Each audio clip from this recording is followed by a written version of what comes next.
There are many iconic characters within horror, and the slasher subgenre is filled to the brim with them, such as a BDSM enthusiast gone too far, who was hoarded up by the Weinstein brothers for years. A mama's boy turned killer with his own prematurely cancelled game, the personification of evil whose use of instant transmission led to 5 movie timelines, and a cupcake fanatic with a penchant for bloodshed who starred in music videos with Will Smith and the Fat Boys. However, by the mid-2000s, there was a noticeable lack of memorable new figures to the point that every major pre-2000s horror IP was rebooted or continued for better, but usually worse, and that this thing right here apparently managed to pass for a horror icon. How, I ask you? Don't look at me. But then, completely out of left field in 2022, a certain character managed to slash through the abyss of obscurity into the mainstream. That's somebody being Art the Clown.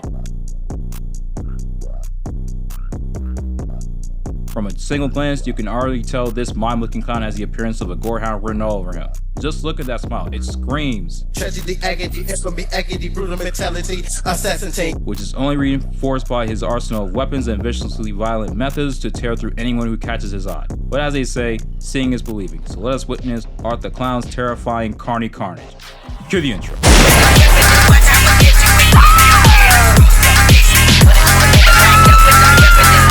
Under the cover of darkness, he carried out the most horrifying mass murder on record, and Halloween has never been the same.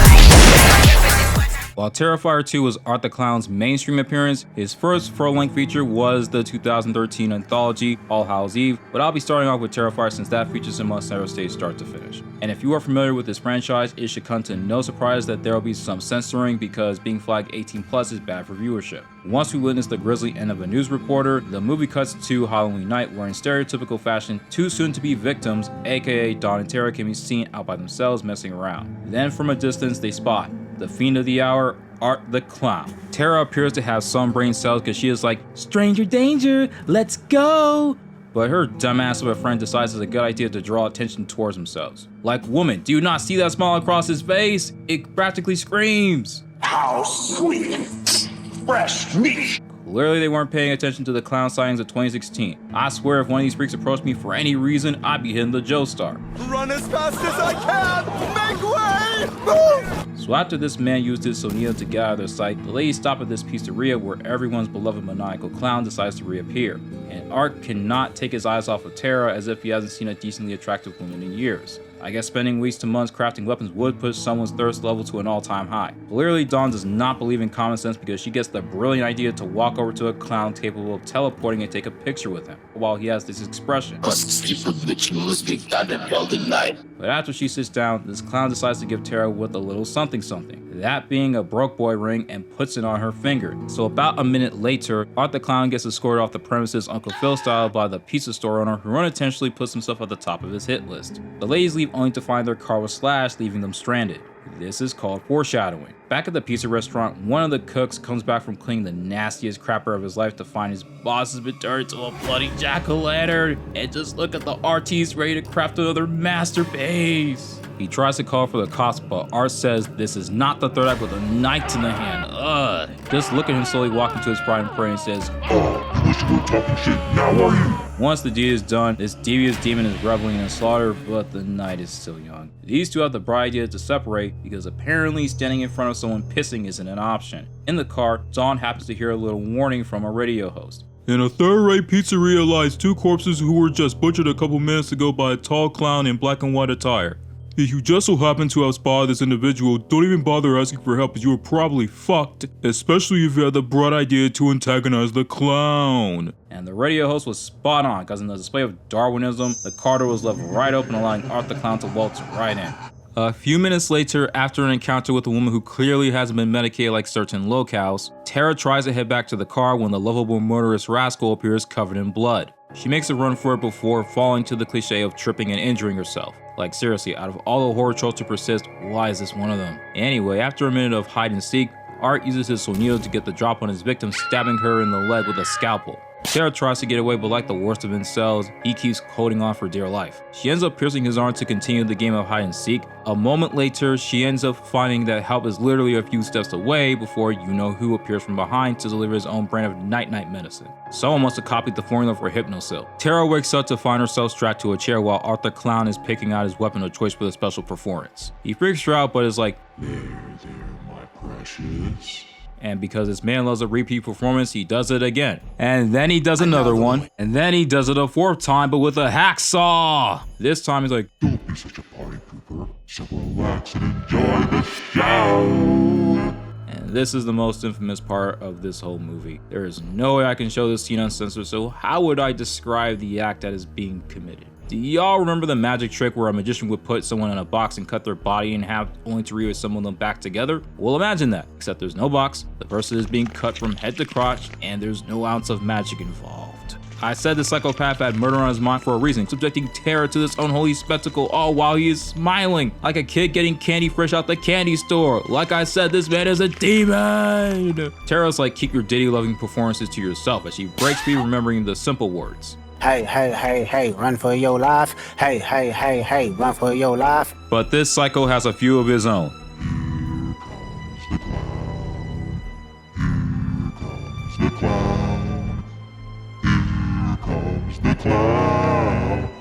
Here comes the clown. Art gets socked in the back by a 2x4 armed Tara who has clearly been in the ring practicing stiffing. She got him hitting the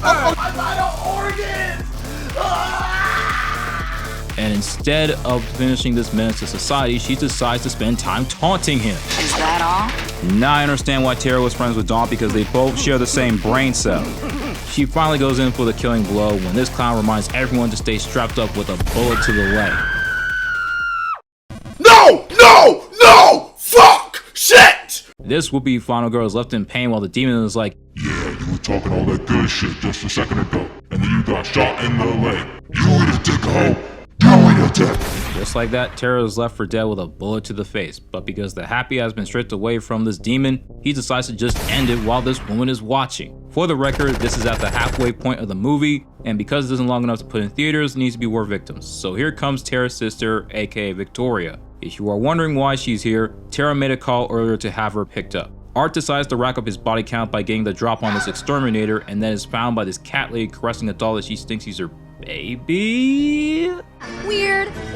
Yeah, you could definitely tell they were stretching out the runtime, because why in the hell is she caressing a clown that she just saw rack up a body count like a child? Are you dumb, stupid, or dumb? So after Victoria stumbles upon Dawn's remains, instead of fleeing the scene like a reasonable person, she sticks around to find a body on the floor in serious pain. But just as she is calling 911, turns out the real victim is over there. Jesus Christ, no! Oh, shit. You know what this means, that the body next to our new protagonist, the clown. I thought Joker was the master of deception, but apparently not. She finally decides to make a run for it, but the windows are locked while the diabolical deviant emerges wearing the cat lady's skin? That's weird. Victoria's IQ must have hit an all-time low. She gets the bright idea to hide, as if that ever works in these type of horror movies. This leaves her at the mercy of Art the Clown, who is taunting his victim while still wearing the cat lady's remains. Yeah. But luckily, this menace hears the sound of an easy lick, so he decides to retreat, for now. And I'm not going to waste your time with this brain-dead fodder. Art so kneels from behind to give this man a demonstration of his knife collection. He takes a second to admire his work before returning to the protagonist. Victoria tries to escape, but she notices Art the Clown only a few feet away on a tricycle. I bet she is thinking right now. Looks like I need to get the up out of here. We get another few minutes of hide and seek before this carnivorous Carny remembers he is a hollow and so kneels straight to his victim. I guess we can add plastic wrap to his arsenal of weapons, but tell me why this man's surprised to find she easily broke free. Like it's dollar store material, not even name brand. She introduces this freak show to a round of tetanus with a huge nail to the foot before skedaddling and ends up fighting. Oh dear God, no. She finds her sister Tara with her face desecrated. Overcome by shock and grief, Victoria fails to notice the bloody beast and ends up being cut by this makeshift whip. This monster is channeling his inner slave master as she is slowly hacked away, but then to my surprise, the exterminator survived and it was like, one jumping deserves another. Art the Clown is brought to the floor while these two try to make a break for freedom, but they forgot an important rule of horror movies. Always finish the monster whenever possible, because when this man has his back turned, he gets jumped. Somebody was listening to. I want to commit a...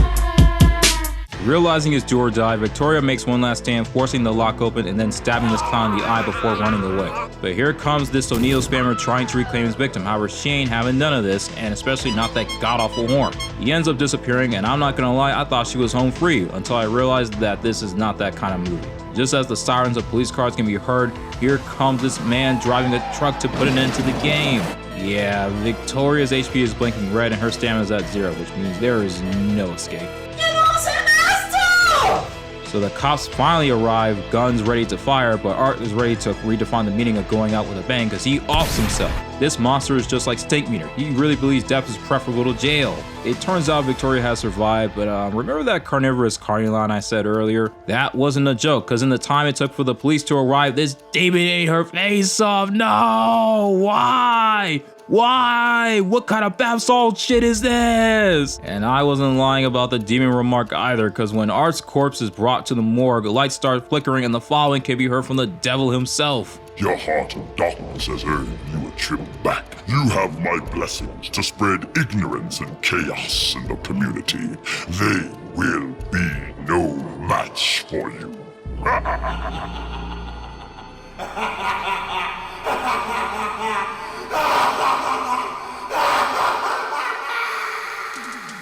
Just like that, Art the Clown is brought back to life to continue the spree of chaos and destruction. That was Terrifier, and I'll be getting into the sequel in the next one. If you like what you saw, please like, comment, and subscribe. You can follow me on my Instagram and TikTok. Happy Halloween, and until next time, take care. Cue the outro.